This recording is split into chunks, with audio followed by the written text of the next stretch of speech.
نحمده ونصلي على رسوله الكريم اما بعد فاعوذ بالله السميع العليم من الشيطان الرجيم بسم الله الرحمن الرحيم يا ايها الذين امنوا اتقوا الله ولتنظر نفس ما قدمت لغد واتقوا الله ان الله خبير بما تعملون. اے ایمان والو، اللہ سے ڈر جاؤ اور اپنے کل کے لیے کچھ جمع کر لو. اگر تم نے اپنے کل کے لیے کچھ جمع نہ کیا تو پھر بھی اللہ سے ڈر جاؤ. بے شک اللہ تعالیٰ جانتا ہے جو کچھ بھی تم کرتے ہو. اللہ تبارک و تعالیٰ نے قرآن پاک میں یہ آیت نازل کر کے ہمیں احساس دلایا ہے کہ اگرچہ دنیا میں رہتے ہوئے ہم نے اپنی آخرت کی تیاری کرنی ہے. یہ دنیا میں آئے کس لیے؟ اللہ رب العزت نے ہمیں دنیا میں بھیجا کس لیے؟ کہ انسان جاؤ، محنت کرو، عمل کرو. اللہ رب العزت کے پاس 2 گھر ہیں، ان دونوں گھروں میں سے اپنا ٹھکانہ تلاش کرو کہ کون سا گھر تم نے لینا ہے. سب سے پہلی چیز ہم نے دنیا کے اندر رہتے ہوئے یہ سوچ پیدا کرنی ہے کہ اللہ رب العزت سے ہم نے کون سا گھر لینا ہے.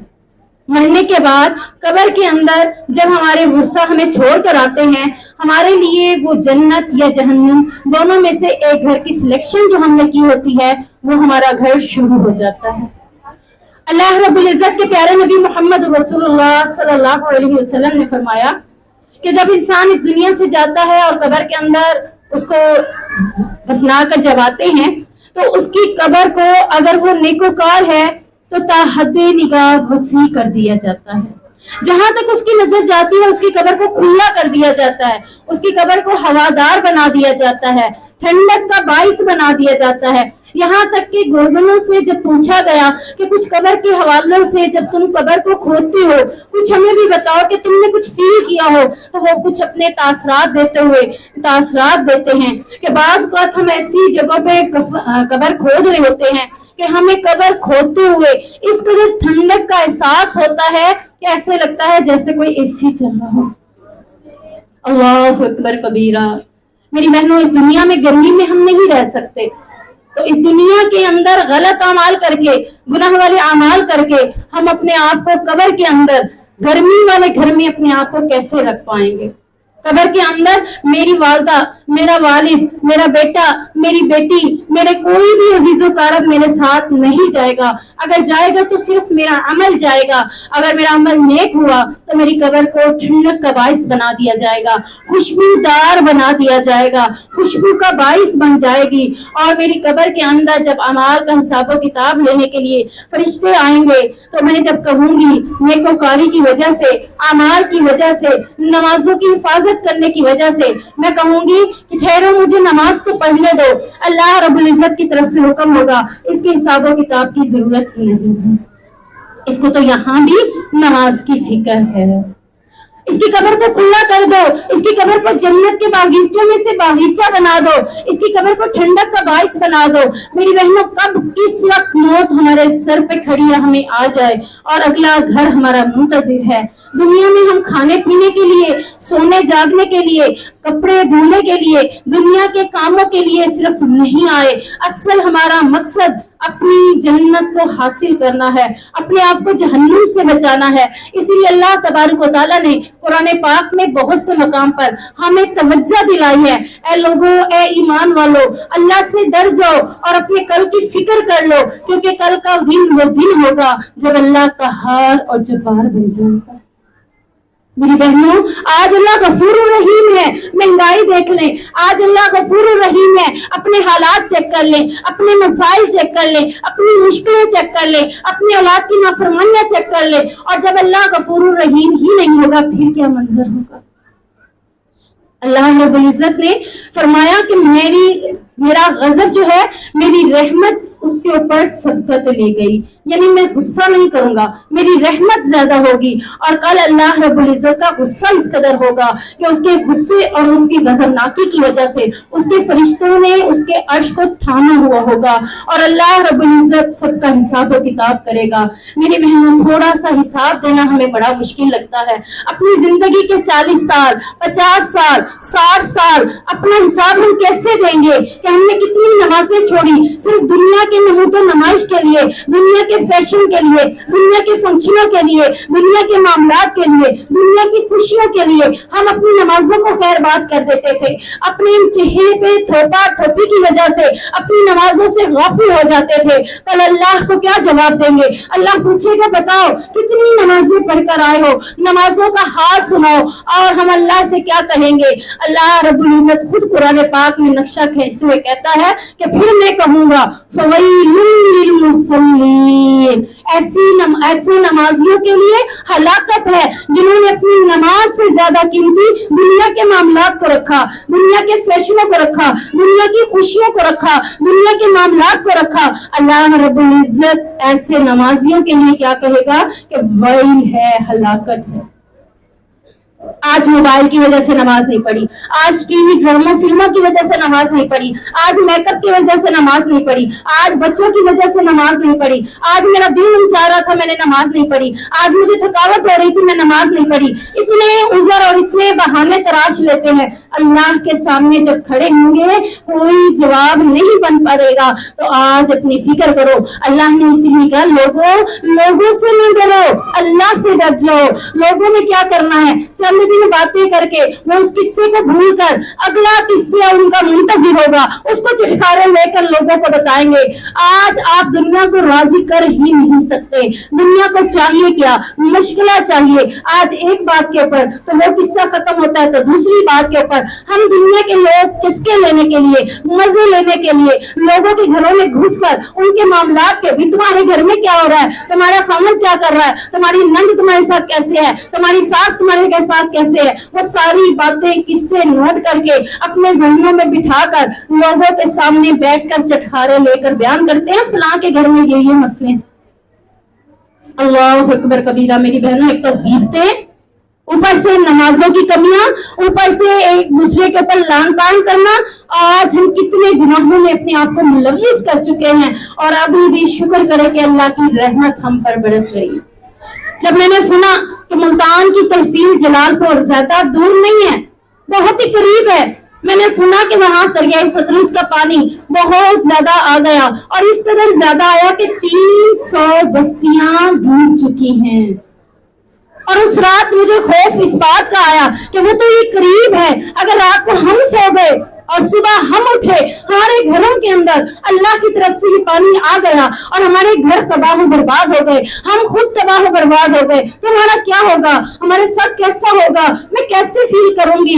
یاد رکھے میری بہنوں, یہ وقت اللہ رب العزت کی طرف سے آزمائش کا ہے, یہ وقت اللہ کی طرف سے امتحان کا ہے. اس وقت میں اپنے آپ کو اللہ کے قریب کرے. اللہ اپنا خوف دلا کر, اللہ اپنی جنت کی لالچیں دلوا کر ہمیں جنت کا وارث بنانا چاہتا ہے, لیکن ہم پھر بھی غفلت کی چادر اوڑھ کر بیٹھ جاتے ہیں. تو اللہ رب العزت کا قرآن کھولتے ہیں, پڑھتے ہیں, ایک آیت نہیں کتنی آیتوں میں اللہ رب العزت کہتا ہے اتقوا اللہ, لوگوں اللہ سے ڈر جاؤ, اپنے معاملات کو سنبھال لو, اپنی زندگیوں کو سنبھال لو, اپنا اٹھنا بیٹھنا خوشیاں غمیاں سنبھال لو. اللہ کو کیا جواب دو گے؟ وہ کہیں ایسا نہ ہو اس شخص کی طرح جو اللہ سے کہے گا اللہ آج میں اپنا حساب, آج میں اپنی گواہی میں خود دوں گا. اللہ کہے گا ٹھیک ہے, تو اپنی گواہی کے لیے کسی کو سمجھتا نہیں ہے کہ وہ تیرے لیے صحیح گواہی دے گا, چلو میں تم سے ہی تمہاری گواہی لیتا ہوں. اللہ زبان کو خاموش کرا دے گا, ہاتھ بول کر بتائیں گے کہ کیا کیا چلایا تھا.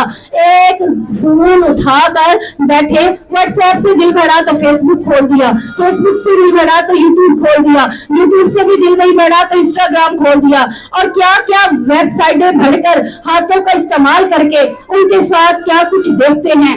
اللہ رب العزت کو یہ ہاتھ گواہی دیں گے, آنکھیں گواہی دیں گی, زبان کو خاموش کر دیا اللہ نے, پورا جسم کے ایک ایک اعضاء اس بندے کے خلاف گواہی دے گا. وہ اس کو دوبارہ زبان کو بولنے کی طاقت ہوگی. وہ اللہ اپنے آپ سے کہے گی کہ ہائے افسوس, میں تو تمہیں ہی جہنم سے بچانے لگا تھا لیکن تم نے ہی مجھے جہنم کا وارث بنا دیا. میری بہنوں, تھوڑی سی گرمی برداشت نہیں, ایک سیکنڈ کے لیے بھی جہنم میں جانا کوئی عام بات نہیں ہے. میری بہنوں, تھوڑی دیر کے لیے کہیں جائے نا, ہائی بڑی گرمی ہو رہی تھی, بڑا حبس ہو رہا تھا, میرا تو دم گھٹنے لگا, میں اس جگہ کو چھوڑ کے آ گئی. کیسے چھوڑ کے جائیں گے جہنم کو؟ پھر کہتے ہیں کہ آخرکار تو جنت میں جائیں گے، چلو سزا بھگت لیں گے. وہ سزا عام سزا نہیں ہے جو بھگتی جائے. اللہ قرآن میں نقشہ کھینچتے ہوئے فرماتا ہے انہا ساءت مستقرا و مقاما. لوگوں نہ وہ کھڑا ہونے کے لیے جگہ ہے، نہ وہ بیٹھنے کے لیے جگہ ہے، نہ سانس لینے کے لیے جگہ ہے. وہ تو بڑا برا مقام ہے. تو تم نے کیا کرنا ہے؟ رَبَّنَا اصْرِفْ عَنَّا عَذَابَ جَہَنَّمَ. تم نے اپنے رب سے دعائیں کرنی ہیں، اے اللہ ہم سے عذاب جہنم کو پھیر دے. تم نے یہ دعائیں کرنی ہیں، تم نے رب سے یہ باتیں کرنی ہیں، اور رب کو اپنا ساتھی بنانا ہے، رب کو اپنا دوست بنانا ہے، رب کے ساتھ اپنا تعلق قیمتی بڑھانا ہے، تاکہ کل اللہ رب العزت کے پاس جب جاؤ اللہ کہے کہ یہ تو میرا دوست ہے. میں کتاب پڑھ رہی تھی، اس کے اندر تھا کہ اللہ رب العزت بغیر حساب و کتاب کے جو لوگوں کو جنت میں داخل کرے گا تو اس میں یہ بھی نہیں ہے کہ دھکم پہل ہوگی کہ پہلے میں چلا جاؤں پہلے میں چلا جاؤں. ایک حدیث میں آتا ہے 700، ایک میں آتا ہے 70,000، ایک میں آتا ہے اس سے بھی زیادہ تعداد میں کہ لوگ بغیر حساب و کتاب کے جنت میں جائیں گے. جب ان کو جنت میں داخل کیا جا رہا ہوگا تو جنت کا باب یمن، ایک جنت کا دروازہ ہے، اس دروازے سے ان کو داخل کیا جائے گا تو ایک دوسرے کا ہاتھ پکڑتے ہوئے داخل ہوں گے، کیونکہ اس کی چوڑائی 1300 کلومیٹر ہے. یہاں سے کراچی سے بھی آگے چلے جائیں، اتنی چوڑائی ہے اس دروازے کی کہ ایٹ اے ٹائم سارے ایک دوسرے کا ہاتھ پکڑتے ہوئے جنت میں داخل ہو جائیں گے. یہ کون ہوں گے؟ جنہیں اللہ بغیر حساب و کتاب کے جنت میں داخل کرے گا، جنہوں نے دنیا میں رہتے ہوئے اللہ کی رضامندی حاصل کر لی، اللہ کو راضی کرنے کی کوشش کی، لوگوں کو راضی نہیں کیا. لوگ کبھی بھی راضی نہیں ہوتے. آپ جتنا مرضی اپنے آپ کو اچھا بنا لیں، لوگوں نے کبھی سمجھنا ہی نہیں آپ اچھے ہیں. تو کیوں نہ اللہ رب العزت کہتا ہے میں تو اپنے بندوں کو جو میرے نزدیک اچھے بن جاتے ہیں میں ان کا ذکر فرشتوں میں کرتا ہوں، اور فرشتوں سے کہتا ہوں کہ ان سے محبت کرو کیونکہ مجھے ان سے محبت ہے. اور اس فرشتوں میں اعلان کرتا ہوں کہ زمینی لوگوں کے دلوں میں بھی اس کی محبت ڈال دو تو زمین کے لوگ بھی اس سے محبت کرتے ہیں. اللہ سے محبت کرے. اللہ سے محبت کا طریقہ کیا ہے؟ آج ہم اپنی زندگیوں کے آگے دیکھتے ہیں، صبح سے لے کر رات تک اگر میں اپنی زندگی میں 12 سے 15 گھنٹے جاگتی ہوں، 12 سے 14 گھنٹے جاگتی ہوں، اپنے 12-14 گھنٹے زندگی کے اندر ذرا مینشن کریں کہ آپ کتنا اللہ کی عبادت کرتے ہیں. ہم سے تو اتنے ہم مصروف لوگ ہیں، اتنے ہم دنیا دار لوگ دنیا کے کاموں میں پھنسے ہوئے کہ ادھر نماز پڑھی اور ادھر جا نماز لپیٹی اور اٹھ کے کھڑے ہو گئے. کون سے اذکار؟ ہمیں تو یاد ہی نہیں ہے کون سے اذکار نماز کے بعد کرنے ہیں، کون سے ذکر ہے ہم نے عید پہ بیٹھ کے کرنا ہے، کیسے کرنا ہے. بچوں کو بھی عادی کرنا ہے، بچوں کو بھی بتانا ہے کہ نماز کے بعد جائے نماز پہ بیٹھ کے تم نے اذکار کو مکمل کرنا ہے، پھر تم نے اپنی جائے نماز کو لپیٹنا ہے. کوشش کرو کہ زیادہ سے زیادہ استغفار کرو، ہر نماز کے ساتھ استغفار کی تسبیحات بھی پڑھو تاکہ اللہ رب العزت کے فرشتے تمہارے لیے دعا کرے اللہم اغفر لها ورحمها، اللہ اس کو بخش دے اور اس پر رحم کر. میری بہنوں نہیں ٹائم نکلتا، لیکن ذہن بنائیں کہ فرشتوں کی دعائیں لینی ہے. لوگوں کی دعائیں لینے کے بعد اللہ کے فرشتوں کی دعائیں ہمارے لیے زیادہ بہتر ہے. وہ فرشتے اتنی دیر ہمارے لیے دعا کرتے رہتے ہیں جتنی دیر میں باوضو رہ کر جائے نماز پہ بیٹھ کے ذکر و اذکار میں لگی رہتی ہوں. انشاءاللہ العزیز اتنی دیر فرشتے میرے اور آپ کے لیے دعائیں کریں گے. تو کیوں نہ آج سے ہم اپنی روٹین بنائیں کہ اپنا زیادہ وقت جائے نمازوں پہ گزاریں، وضو کی حالت میں گزارے. نماز پڑھنے کے بعد فوراً اٹھ کے کھڑے نہ ہو جائیں. ایک کچن میں ایک ٹائم کا کھانا بناتے ہوئے 2 سے 3 گھنٹے لگ جاتے ہیں، کچن کی نظر ہو جاتے ہیں. تو کیا ایک نماز کے لیے آپ آدھا گھنٹہ ہی نہیں نکال سکتے؟ 5 منٹ کی نماز پڑھتے ہیں اور بس اس کو جائے نماز کو لپیٹا اور چل پڑے. بڑے کام ہیں، دنیا کے کاموں کو دیکھیں یا اپنی عبادات کو دیکھیں. اللہ بڑا غفور الرحیم ہے، اللہ معاف کر دے گا.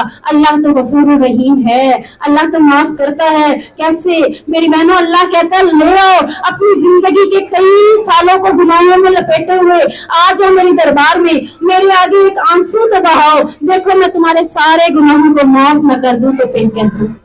یہ ہے اللہ غفور الرحیم.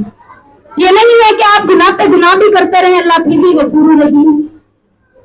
اللہ غفور الرحیم تب بنے گا جب آپ گناہوں کو کرتے ہوئے گناہوں کی توبہ کریں گے, گناہوں کا احساس ہوگا کہ ہم یہ گناہ کر رہے ہیں. اگر دنیا میں یہ کام نہ کیے تو اس کے بغیر بھی تو زندہ رہ سکتے ہیں. کیا خیال ہے؟ زندہ رہا جا سکتا ہے نا. آج ایک فیچر پڑھ رہی تھی, اس میں تھا کہ اگر آج بیوٹی پارلر بند ہو جائیں تو کس کس کو افسوس نہیں ہوگا. تو یہ میں فیچر پڑھ رہی تھی تو میں حیران ہو کے اس کو دیکھ رہی تھی کہ اگلے نے سوال بڑا کامن کیا ہے کہ عورتوں کی جان ہی نہ نکل جائے کہیں. کیا یہ پارلر بند ہو گئے, اب ہم کیسے رہیں گے, کیسے اپنی مینٹین کروائیں گے. ہر ہفتے میں مہینے میں ہم جو جاتے ہیں چکر لگاتے ہیں, اپنے چہرے کے خدوخال بنوا کر اپنے آپ کو خوبصورت بناتے ہیں, تو یاد رکھو اللہ رب العزت بھی خوبصورتی دیتا ہے. وہ کیسے دیتا ہے؟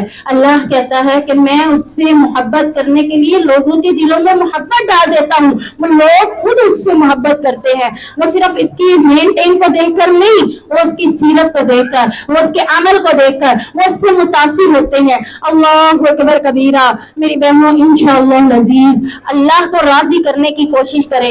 اگر آج ہم دنیا کے یہ حالات ہمارے ہی اعمال کی وجہ سے ہوئے ہیں, اگر ہم ان اعمال کو کلوز کر لے اور اللہ کی عبادت میں اپنے آپ کو لگا لے تو میرے خیال سے انشاءاللہ العزیز اللہ قرآن میں کچھ خبریاں دیتا ہے کہ انشاءاللہ میری رحمت کے دروازے کھلیں گے.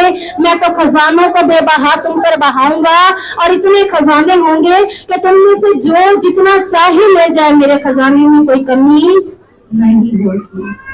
واللہ آج اپنے آپ کو اللہ کے قریب کریں, اللہ کے ساتھ دوستیاں کریں, اللہ کے ساتھ انصاری کریں, خشوع خضوع کریں, اللہ کو راضی کرنے کی کوشش کریں. حالات خود بخود بدل جائیں گے.